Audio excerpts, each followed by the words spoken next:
Well, a warm welcome along to this week's Sweet Spot, sponsored by Free Super Tips. Both Dave Clark and Steve Palmer are having a well-deserved break. So from the touchline, myself, Warren Ashurst and James Mason have come in to ably assist in terms of looking ahead to this week's golf action.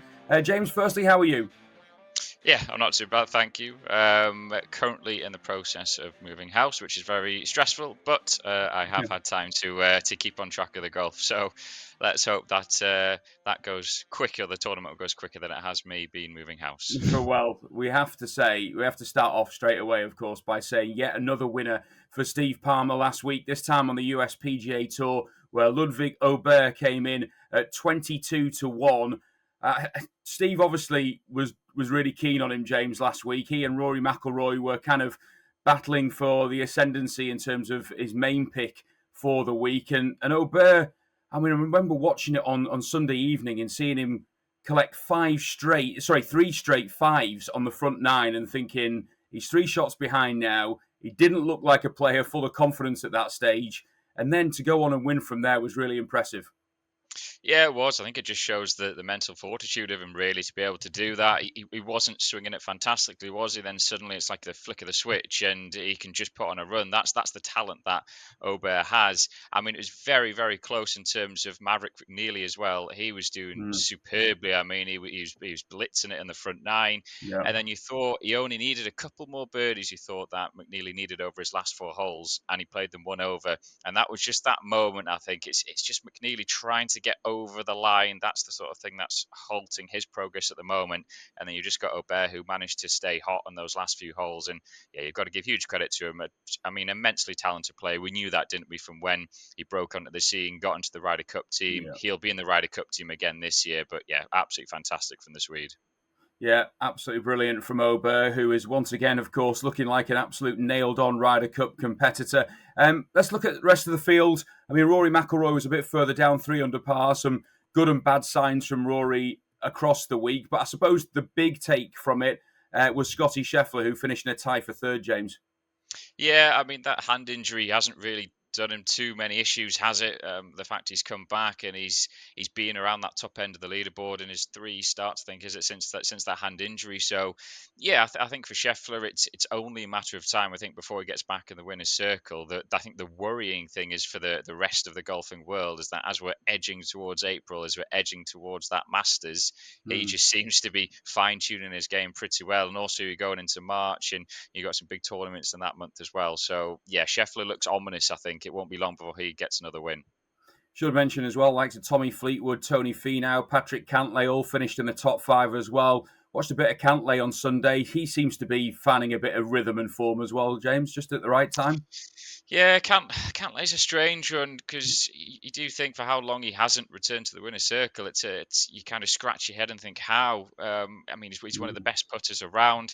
I still find him frustrating to watch though, with how long he takes over. I know there's a lot of thing about pace of play at the moment, but it's just his putting when he kind of like shuffles from side to side and he's like getting, it's like he's got sponge in the shoes and he's sort of bouncing around and you just think, just get on with it.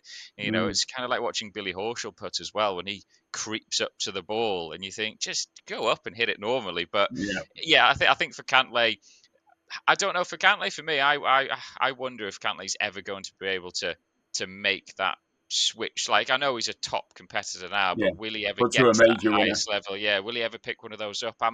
I'm not too sure. He could be one of those in the category where he could be probably one of the better or best golfers, you would say, not to have broken into the majors. I think there's potential that could happen to Cantlay.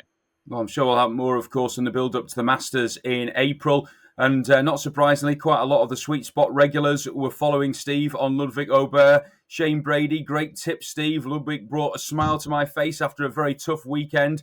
Andy Turner, thank you, Steve. Checking the facts on Ludwig's health paid off for us all. Much appreciated and respected. Dan Zai says, best content on YouTube. And Keith Tutor, huge fan of your podcasts. He was listening in from Tasmania as well. And Dylan Siddle, last one, said, thanks, Steve. You are the GOAT. I managed to get 25-1 each way for Aubert. So, as you might imagine, plenty of very happy Sweet Spot followers.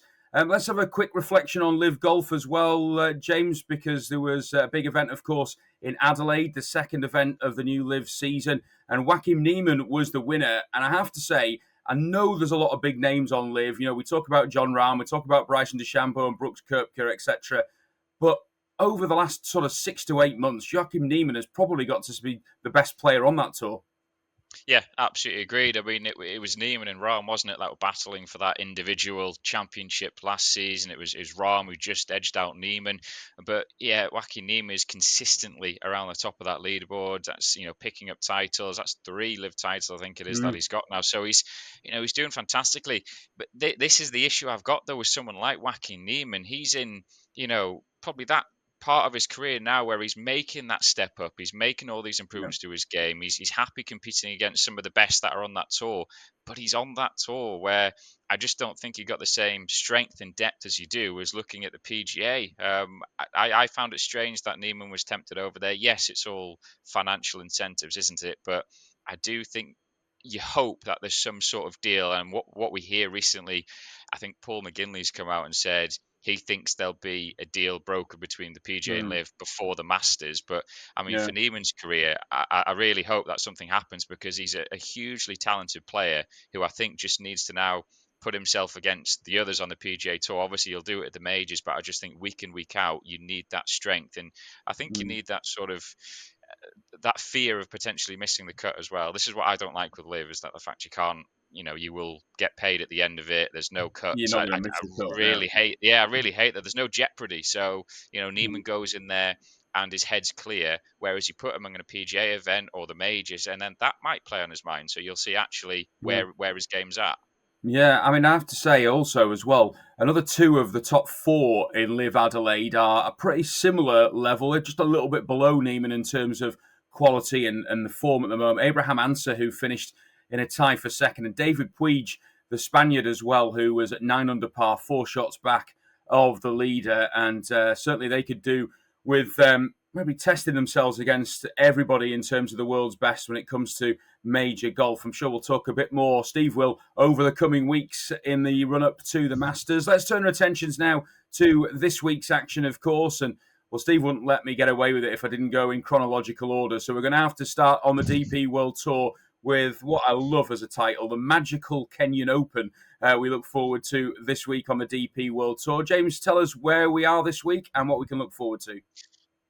Yeah, it's the some right pronunciations throughout this. We'll see how they go, but the Muthaiga Golf Club in Nairobi. We'll go with that. That's how we'll do it. But yeah, it's the international swings resuming. Obviously, they had a week off last week on the DP World Tour, but they're back on now. But it's a par 71, 7,228 yards. You got 9 par 4s, 5 par 3s, and 4 par 5s, so plenty to go at. It's the 4th year in a row that it's been hosted here as well. It's the 44th in total, so it's been one of the regular venues really for this Kenya Open. It's about 1,800 meters above sea level that I've seen, so the ball will travel further, so it will play shorter than the yardage. So you're not really looking for your powerful big hitters here. It's a tree-lined track. Water comes into play on several of the holes, so accuracy I think has been the key factor at this course. Distance, driving accuracy, strokes gained approach, and strokes gained tee to green. They're 3 key areas that I've looked at. They're 3 key areas that have been sort of integral to the winners recently. The last 3 winners here, you've got Ashen Wu with 16 under, Jorge Campillo 18 under, and Darius Van Driel is the defending champion 14 under now. Obviously, if you know the golf, Campillo, Van Driel, they're both bullet straight, really. They're tidy Mm. tee to green players, but they're not players that are going to rip it up in terms of extra power. Lovely weather it's meant to be anyway from the forecast. Sunny, dry, great scoring conditions, you would presume. So we'll see how this one goes. But an accurate player is what I'm looking for. Well, I would describe the field as a kind of midway type field. We've got quite a few biggish names, but then some lesser known names as well. In terms of the betting, Sebastian Soderberg leads the way at around about 20 to 1. Jorge Campillo, 22 to 1. Then you've got Haotong Lee, a winner recently, of course, on the DP World Tour, and Joe Dean, both 25 to 1. Jaden Shaper, 28 to 1, and bigger the rest. How many picks are we going for then from the Magical Kenya Open, James? We're going for 3 selections. 3 selections. And who is our main tip for this week? The main one is John Parry at 33 to 1. You can get him. Now, he ended 2024 in a winning fashion at the Mauritius Open. That was his second DP World Tour title. It's no disrespect if you can't remember when his first was, because that was back in 2010, but it's a real boost to his confidence. He did struggle a little bit at the start of this year. He missed 3 cuts in a row, but the positive is that he was tied 21st at the Qatar Masters last time out. So hopefully that's a little kickstart that he needed to get himself going. At the Qatar Masters as well, he was 14th in driving accuracy. He led in strokes gained approach, and he was 5th in strokes gained tee to green. So those key areas, those 3 key areas that I was looking at and mentioned at the start, they hopefully will continue to be good for him in this tournament. You look at overall on the DP World Tour this season as well. Parry is 7th in strokes gained approach. He's 5th in tee to green, and he's 26th in driving accuracy. This type of course, this type of test should really suit him. And I think where power isn't the advantage, this is where Parry could come into his own. He was 23rd on debut here last year as well. So I think he's got every chance of going close. The fact he's just hit a little bit of form coming into this one, hopefully he can keep that momentum going. Yeah, Steve will be ribbing me about the fact that it's another Yorkshireman that we've picked on this occasion, but John Parry of Harrogate is the man who James has as his main pick then for the Kenya Open. 2 more selections. Who's pick number 2, James? Yeah, middle selection, we're going from Yorkshire over to France because it's Adrien Sadier who can get it around 30 to 1. Now, strangely, he's still chasing his DP World Tour breakthrough, which I think is staggering, really, with the talent that he's got. He's come close on several occasions. If it all clicks together this week, he should be right in the mix. Now, he was second at this course back in 2017. That was when it wasn't a DP World Tour event. He was 3 shots behind the winner that day, who was Aaron Rai. Now, we all know how Aaron Rai's gone on in his career now, making it on the PGA Tour. So there's hopefully that Sadier can make his breakthrough and potentially follow in those kind of footsteps. But his 3 returns to the course since that second as well, he's gone 51st, 47th, and 23rd. Now, the positive here is the fact that he's improved every showing over the last 3 years. So hopefully he's just starting to feel quite comfortable in his game. He did start this year with a miscut, but he was then tied 13 at the Ras Al Khaimah, tied 35th at the Qatar Masters. So there's been some good spots of form for him of late. He's an accurate sort as Sadier. He's 18th in driving accuracy. He's 13 in tee to green strokes gained, and he's 34 in approach. So again, I think he's a player that fits the mold for this course in bags of talent. Like I said, if it all comes together, Sadier's got a great chance of winning. Okay, so we've got 1 Englishman and 1 Frenchman as part of the 3-man team. Who is the third tip then, James, for the Kenya Open? So last, and we're staying in the French theme as well here for the third pick. We're going for Martin Couvre, who is around 60 to 1. You can get him, so I think that's a really good price. Now, while Sadier's been on the tour for quite a long time, hasn't made his breakthrough, Couvre is one of the up-and-coming Frenchmen. He's 22 years old, looking for his maiden win on the DP World Tour, but he sits at a career high 271st in the world rankings coming into this one. Now, he's climbed nearly 100 places in the world rankings since the start of the year, so you see in the confidence that he's exhuming at the moment. He did miss the cut at the Ras Al Khaimah. That was his first outing of 2025, but he then went T4 at the Bahrain Championship, T5 at the Qatar Masters. So it's evidence of how things have clicked for him over the past few weeks. He's 8th in strokes gained approach and 12th in tee to green on the DP World Tour this season. He's 36th in driving accuracy. So all good sort of rankings for him at the moment. His first try at the Kenya Open, he's young, he's fearless, he's a player that's shown his quality. I don't think him making his debut here will have much effect on him. Another asset, though, away from the other 2 selections, is Couvre's putting. He is brilliant with the flat stick, and it's always a plus, I think, when you don't particularly have to worry about that part of your game. I always think it's harder to be a poor putter and to become a good putter than just being a good putter to start with. And I never really see a good putter becoming a bad putter. They always have that bit of their game that's always pretty well. So it's not an area that he has to think about. And I think Couvre is a good selection here. Okay, well, they are James's 3 picks for the magical Kenya Open. I have to say, Connor Syme stood out for me at 35 to 1. If you're a YouTube golf watcher, then seen him a couple of times recently on YouTube playing some absolutely cracking golf over the last couple of months in terms of that. And if you can take that form onto the tour, then certainly he could be there or thereabouts. Was there anybody else, James, or were you pretty set on that 3? I mean, there were a few, to be honest, because of how the betting is going into it and how sort of an open field it looks like. There are a few that I looked at. Joe Dean was someone that I had a little look Mm, at there. He was second year. It was his second place finish last year that really set him up. To obviously it was a that sort of told story about Joe Dean. He was a Morrison's delivery driver, and yes, then it yeah. was then at the Kenya Open when he got second, got enough money, and then he started putting the performances together. He was somebody I did have a look at. I just didn't quite fancy him. There was just something that was niggling Mm, at me and sort of put me off him slightly. Another one which I had a little look at was Jacques Kruiswijk, the South African, but his best results in the Kenya Open have come at a different course. He was 11th okay. here last year, which wasn't bad, but his performances of late, he's been doing okay, but they're not at the high level. He's been playing down on a lower tour. So again, I wasn't sure if he could potentially make that step up. He's great tee to green, but he sometimes lets himself down on the greens. Okay, well, that is the Kenya Open covered then on the DP World Tour this week. I know sometimes this is an event that they don't particularly show live on Sky Sports. I'm not entirely sure whether they've got it covered this week across Sky, but anyway, there will be, I'm sure, coverage of the Kenya Open. And as I say, 3 picks for James for that DP World Tour event. We'll go across the Atlantic now for the US PGA Tour, which is in Mexico this week for the Mexico Open. Again, I would probably say a sort of middle range tournament when you consider the field for this one. Where are we, James, and what can we look forward to?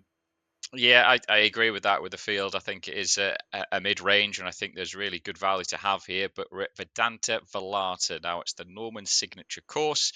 Of course, Greg Norman there. They haven't got rid of that course yet, even though his associations to live or not so anymore. But the Mm, Norman signature course, par 71, 7,436 yards. It will play 20 yards less than last year. That's because the par 4 eighth has been capped to 476 yards. So 20 yards they will go around less than last year. It's got 9 par 4s, 5 par 3s, and 4 par 5s. Now, this one is completely different to what we're going to see at the Kenya Open, which I said is a tree line course. It's all about accuracy. mm, This one, wide fairways, minimal rough to contend with. Big hitters have prospered here.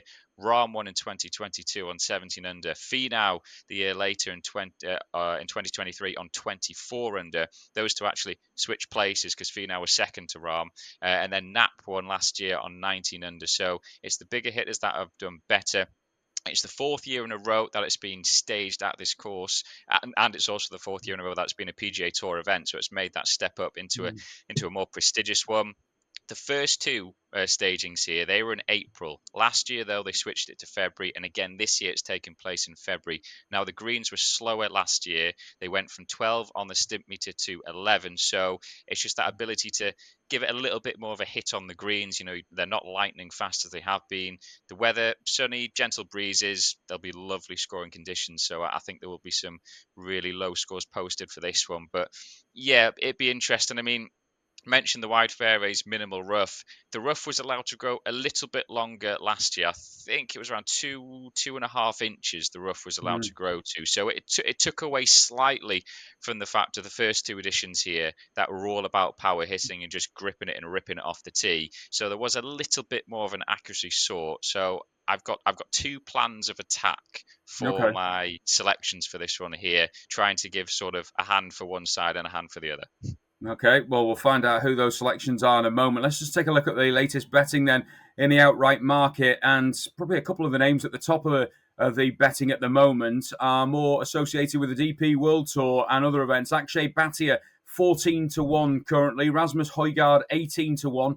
Patrick Rogers, who was there or thereabouts, of course, last week at the start of the event, is 22 to 1, as is Stephen Yeager and Kurt Kitayama. Sam Stevens, 25 to 1. Michael Kim and Taylor Moore, both 28 to 1. And it's bigger the rest. How many selections then, James, for the Mexico Open? We've gone for 4 selections for this one. 4 selections. So a 3-4 formation this week. And we will start with the first pick. Are we looking at somebody near the top of the betting?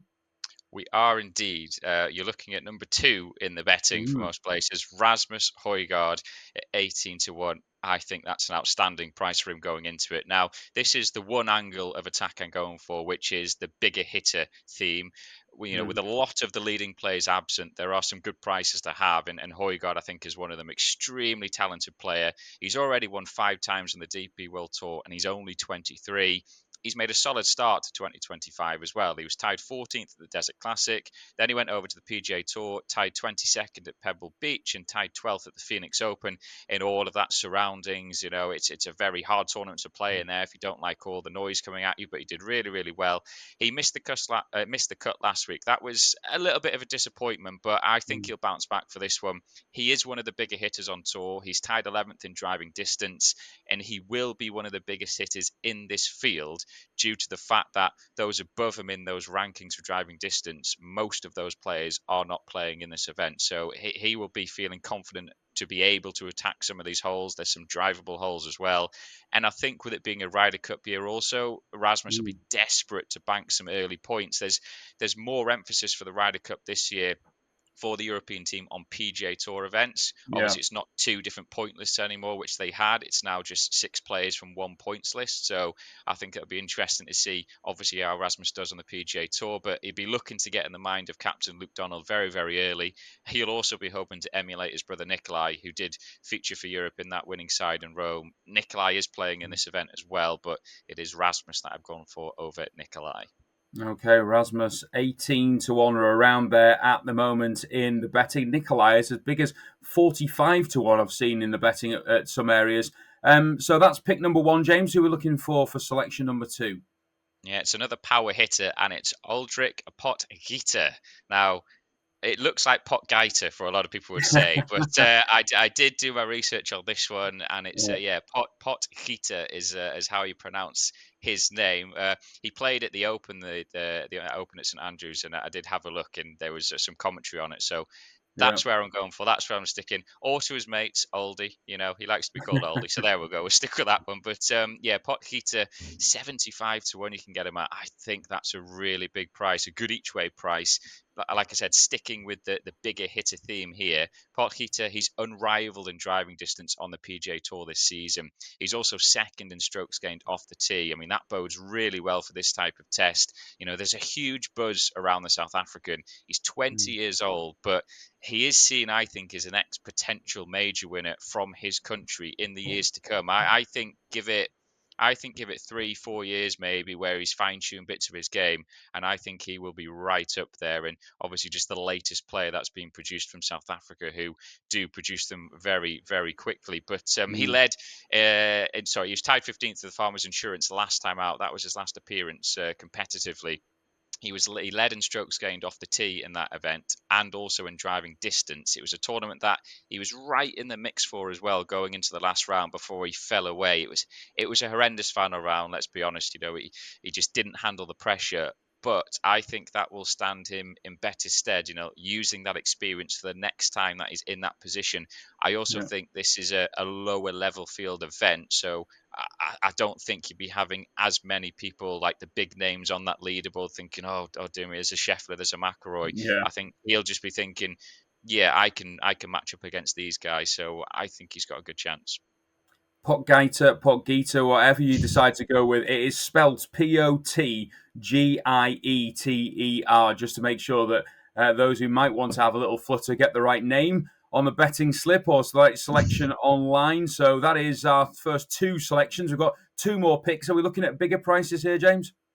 We're looking at medium prices here. So they're bigger than Højgaard, but they're less than Potgieter. So that's kind of where we're going in that range. Pick number 3 is who? Pick number 3 is Aaron Rai. Mentioned him earlier on with the Kenya Open when I was talking about that. So I've gone away from the power hitting here. And I mentioned, obviously, the rough was allowed to grow a little bit more last year. I think they'll keep it around that same level this year, 2.5 inches. So I think I'm going for more of an accurate type. And Aaron Rai is certainly one of those. Now, 30 to 1 Rai is priced at, which I think is good. Now, like I said, he meets the criteria here really for an accurate sort Rai, which I'm going for. Tee to green specialist. Well, his putting has massively improved over the last year. That helped him to victory at the Wyndham Championship.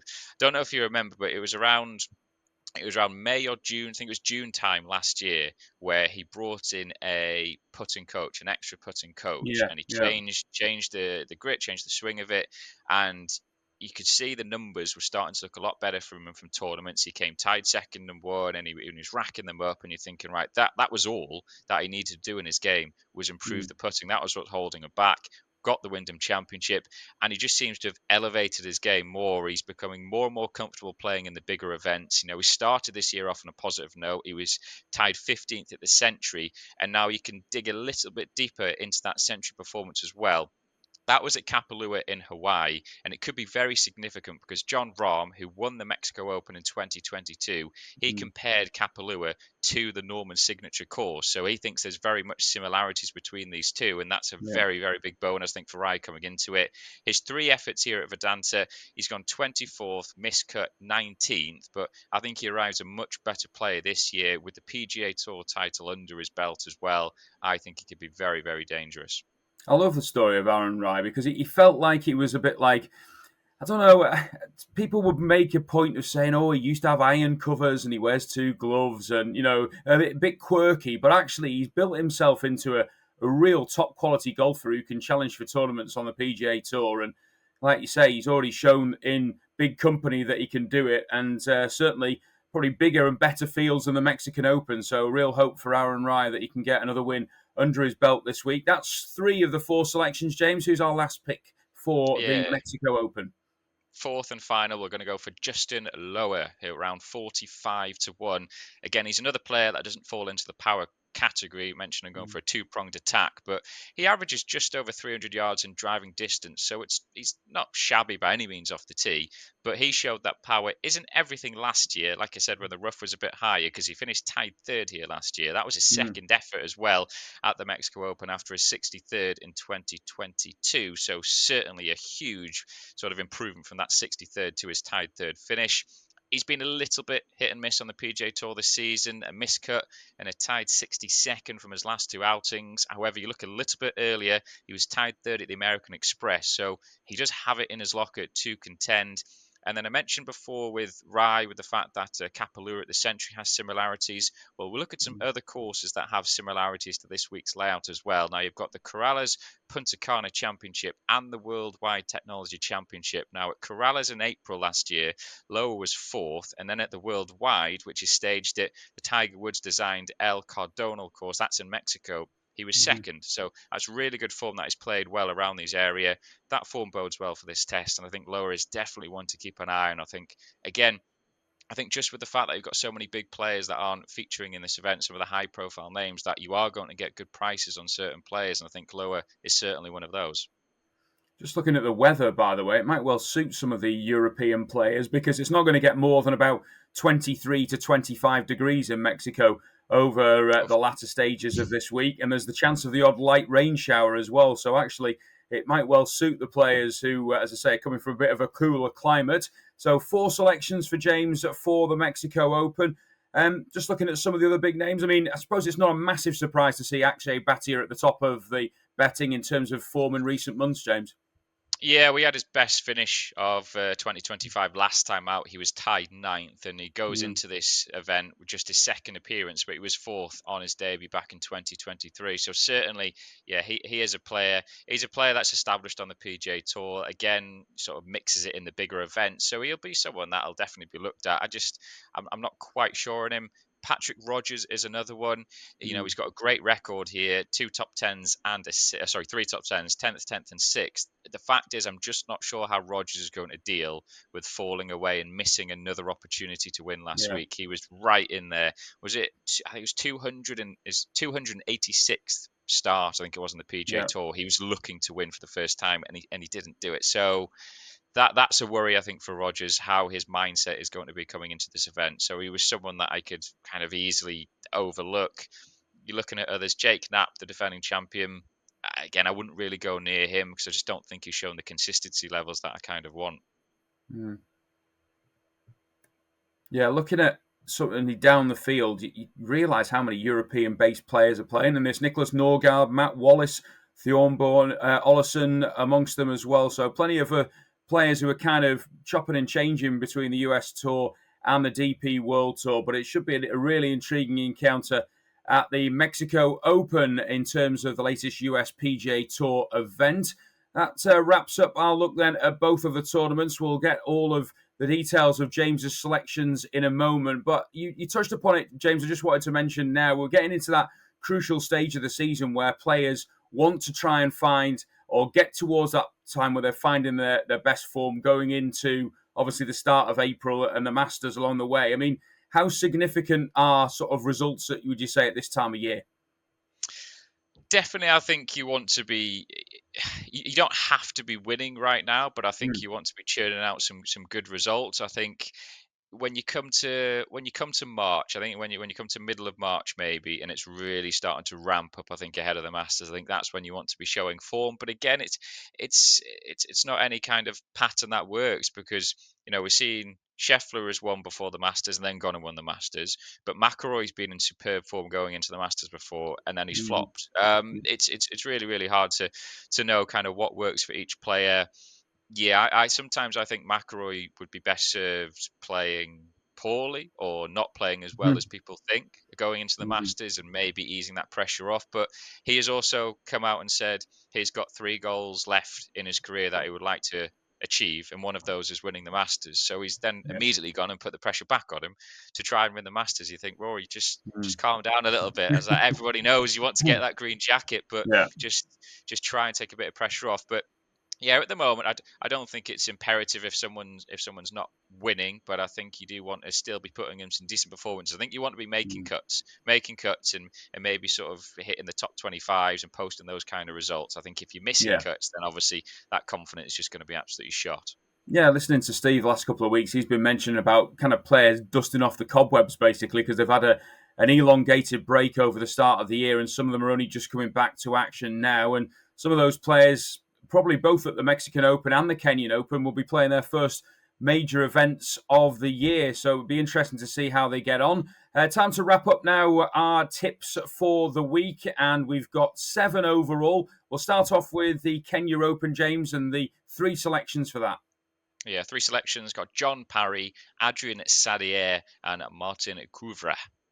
And we have 4 selections for the Mexico Open. Reminders of the 4 tips. They are Rasmus Højgaard, Aldrich Potgieter, Aaron Rai, and Justin Lower. I'm going to put you on the spot now and say if you're going to pick one across the 2 events, who would you feel most confident about? Oh, that is a tough one. You know what? Højgaard, I think Mm, I never like going at the top of the betting sometimes, but yeah. Højgaard's It's a good certainly price, there. isn't it? Yeah, it's a really good price to get him nearly 20-1 for a player that has won so many times the DP World Tour. I think that's great, and he fits the bill pretty well for this event. I think a very close one would have been John Parry. I just think Mm, Parry's game completely suits the Kenya Open, tee to yeah. green, and he's coming in with a bit of form. So it was very close between those two. But if stick the neck on the line, Højgaard just gets the nod. Okay, well, thanks very much indeed to James for all his info and tips this week, standing in admirably for the main man, Steve Palmer, who is, I'm sure, celebrating this week after Ludwig Aubert's success on the US PGA Tour. Dave and Steve are due to be back next week with you next Tuesday on the Racing Post YouTube channel when they'll look ahead to the South African Open and the Cognizant Classic on the US Tour. Don't forget, of course, to like, comment, and share and subscribe as ever via the Racing Post YouTube channel. But for myself and James, thanks very much for joining us this week. Enjoy your golf over the course of the week, and please remember to gamble responsibly.